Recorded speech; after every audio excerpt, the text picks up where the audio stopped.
Hey, this is Mark Henry, author of Dancing with Energy, Healing, Magic, and Mysticism. And today I'm going to talk a little bit more about the occult and paranormal, specifically banishing. And I'm not talking about banishing as in banishing a person or a condition out of your life, but more as in banishing in concert with magic. So why does one banish? Well, one banishes to get in the right magical mindset before you actually start your spell or whatever you're working on. 2, you are creating sacred space. You are creating psychologically and mentally a space where this is special, whatever you're doing, and this is separate from the mundane, everyday world that you're a part of. Setting up sacred space. And third, most importantly to me, is that you are clearing out all negative influences, all negative entities. And that's what I consider the definition of banishing, which is a kind of a process of clearing out space, either external or internal, of energies that are useless or unnecessary. It could be entities, it could be just energies of any kind, before you actually do your working. Why is clearing space out of the negative energy, why is that important? Why is that a thing? Well, I know for myself, even in meditation, I come across mischievous spirits, things that are curious, that just kind of pop up, and you don't want their influence or even, their presence anywhere around what you're doing. At least I don't. So is banishing necessary? No, it's not necessary. In fact, a lot of traditions of folk magic don't even employ a lot of banishings in preparation for magic. I'm not sure about African Caribbean religions, voodoo and Palo Mayombe and Santeria. I'm not sure if they do any type of banishing. I want to say that I haven't really come across a lot of it in my readings. But you will find is a lot of banishing in traditional Western esoteric traditions, ceremonial magic, Order of the Golden Dawn, and that sort of thing. So it is a tradition, and yet no one here is bound by any particular tradition. You experiment and you do what you want. In fact, chaos magic doesn't necessarily say that one has to do banishings of any kind to be effective in your workings. So when would you banish? The way that I would banish, the way I do banish, is before the working. Do it before, get everything out, clear everything out, and then you do your spell, you do your invocations, your evocations, whatever you're working on, and then, that's it. That's it. You do it before. Now, I know some people will do it before the working and they'll do it after. Now, that's not the way that I do it. I always feel like that if I'm getting energy, especially if I'm calling upon different energies to help me with my working, then all of a sudden, I invite them in, I call them in, they're there, they're present, and then as soon as I'm done, I don't do a banishing. To me, that's like saying, okay, hey friends, come here and, come with me and we'll work on this together. Okay, everybody, get the fuck out, okay? See, that doesn't make sense to me. But I know some people do. I want to maintain a connection with my magic after I'm finished the actual working. And that's one reason why I don't do it. The second reason I don't do it is there may be some entities that are there that may need to, or spirits that may need to linger in order to do what you have assigned them to do. So there's that too. So I banish before and yet not afterwards. Okay, so the big thing, how does one banish? If you're not familiar with this subject, how does one banish? Well, I will kind of give you a couple different ideas from multiple traditions. I work and I practice and I try things in a very eclectic way. I find that I can learn things better when I take one thing, one concept, one practice, and look at it from the lens and viewpoints of other traditions, multiple traditions. Because I think that's how I kind of get my truth, and I get to see what are the things that I can indulge in that will work based on a few different perspectives. So, the first method of banishing would be simple. Okay, so smudging. So you've probably seen the smudging, which became real popular, among Native Americans. That's how we traditionally know smudging. But smudging is just, you see a bundle with a little string around it, and it's cedar, and it's sweetgrass, and sage, and you burn it, and you can do your aura. Once you're burning it, clear that stuff out. You can go into your home, your space. You can smudge the entire house, and it tends to increase the vibrational level of the the energy in the house. It tends to clear away negative entities, negative thought forms, and that's what you're kind to worry about. Predominantly you're worried about entities that are there that don't really serve a purpose, or maybe working against you, even though that's a little bit less frequent in my experience, or thought forms that have lingered in a house. Houses have thought forms based on, maybe what's been going on in the house. If you're in a house where there's a lot of conflict, you're gonna have a lot of negative energy in the house, and it would behoove you to clear some of that stuff out once in a while. Otherwise, you may be in a good mood, and just all of a sudden something strikes you, and it's that residual energy that's just kind of lingering around. So smudge. Another thing that I like if you're because we're talking about burning things, and scents, I kind of like the smell of the smudge. Second thing that works really good is frankincense.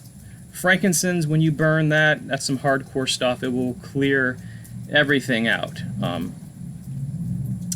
Frankincense is good. So you'll find frankincense burnt among other religious traditions, and that's not coincidence. You'll find, I believe, the Catholic Church will burn it in different services in order to clear out space. They may not say that's what they're doing it, but it's kind of a holy, godly type of practice. So frankincense.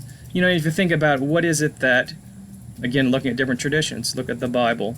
Okay, so when the three wise men came, which we know are three astrologers, probably occultists, what did they give Jesus? Gold, frankincense, and myrrh. Frankincense and myrrh are both gum resins that are burnt, which were very valuable at the time, but they also have, when they're burnt, they have some spiritual strength to them that will, I don't want to say attract goodness, but it will clear out a lot of negativity.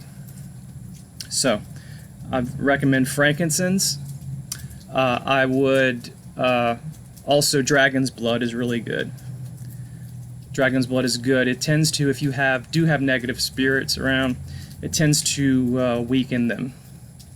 I've burnt it before. I've read a lot, and it seems that if you have something in your house, it tends to kind of affect them in a negative way. So frankincense and dragon's blood. Okay, moving on. Coming from the Reiki tradition, which I'm extremely familiar with. So if you're a Reiki practitioner and you want to create sacred space, if you want to clear things out, what you do is you would use the psychological subconscious symbols, Seihei-ki. You would use that, drawing the symbol, imagining the symbol, and doing it counterclockwise around whatever space that you're working on. That's what you would do. Moving on to number 3. Now this comes from the hoodoo tradition, so floor washes. Floor washes are just, you can buy pre-made floor washes. You'll see them in like Lucky Mojo site or other online sites. What the floor washes are supposed to do is it's supposed to be kind of an act of magic in itself, have certain properties, ingredients in it that when it is mopped around your house creates a certain effect. So there are floor washes that can be used for uncrossing, for clearing out negativity. A lot of some herbs that you can actually make like tea, you can put in these, put them in a mop bucket or whatever, and go to town in your house. However, I want to say this, is that be very familiar with your flooring. Be sure that when you do this, if you have tile, ceramic, all that stuff is good. You don't want to mop with floor wash on things that would be deleterious to it. You wouldn't want to be the person who, okay, I'm going to use floor wash and I'm going to put it on my laminate, and then all of a sudden, there's so much on there that your laminate starts to buckle, and you're like, man, the evil spirits are powerful, man, they're destroying my floor. No, it's actually it's actually the floor wash, So be familiar with your floors and what you can and cannot do with it. That's common sense, but sometimes common sense isn't so common. If you just want to do your aura, I've said this before, spiritual bath, just take a quarter to half a cup of sea salt, put in your bath. Sea salt would be the thing to use. You'll find it in a lot of skincare products. I see people at the mall all the time peddling sea salt products, and they're like, "Hey, sir, excuse me, can I talk to you for a second?" And that's annoying, but it's become real popular nowadays. So you can get sea salt anywhere. You can get at Walmart, health food stores, anywhere, and just put it in your bath, and take a bath with it. Take a cup, pour it over your head. Make sure you get all parts of your body, and then you air dry afterwards, and it will release a lot of negativity and stuff in your aura, psychic debris. It actually makes me feel a lot better when I do it, and there is a tradition of doing that in the Hoodoo tradition too. Okay, so the final thing you can do as far as banishing, and this is from Ceremonial Magic, and I won't give you a particular sequence of things to do.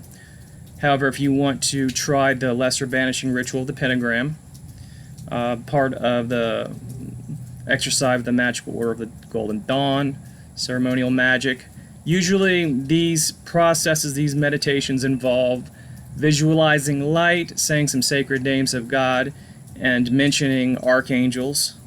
And by doing these sorts of things in a certain order, what you'll do is strengthen your spiritual self, strengthen your aura, and it will have a psychological effect on you. I know it does to me, and I believe my impression is does it for everybody.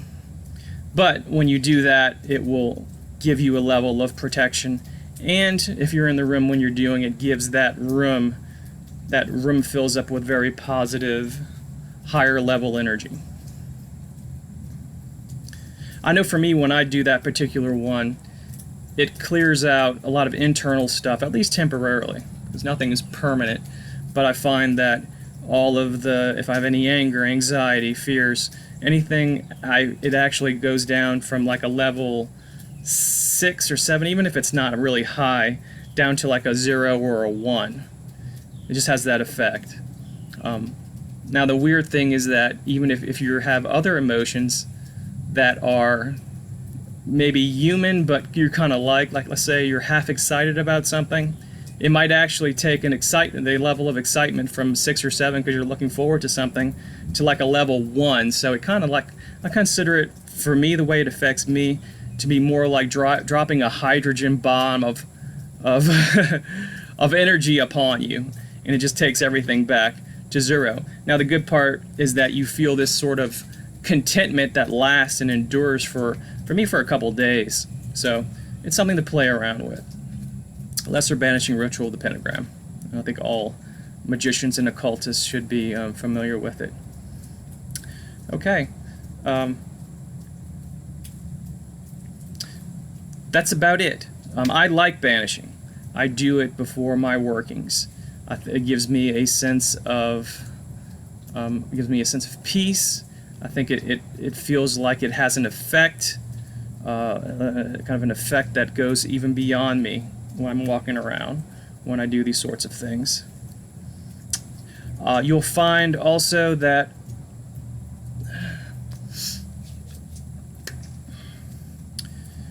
I mentioned mischievous spirits and entities maybe coming around when you're meditating, and I could kind of speak on that for a second. That's happened to me quite a bit.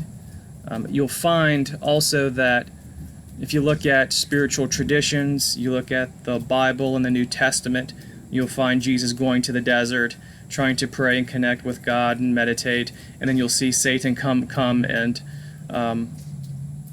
try to influence him, to give up his kingdom. He promises his wealth and all these different types of things. So there's these temptations there.